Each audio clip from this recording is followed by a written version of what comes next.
వేదమూర్తికి వేల దండాలు. అఖిలాండ కోటి బ్రహ్మాండ నాయకుడికి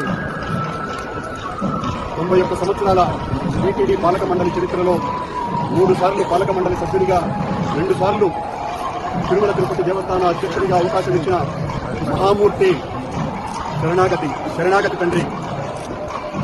గత కొద్ది రోజులుగా నా మనస్సు కలత చెందుతోంది. నిప్పుల కొలిమిలో నిలబడినట్టుగా ఉంది. సర్వ జగత్రక్షకుడైన ఈ క్షేత్రంలో క్షుద్ర రాజకీయ మాటలు మాట్లాడటం నిషిద్ధం, అపచారం.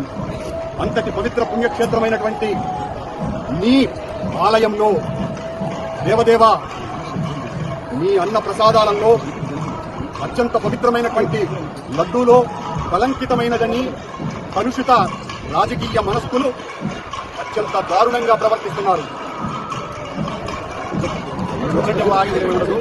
నేను కానీ తప్పు చేసి ఉంటే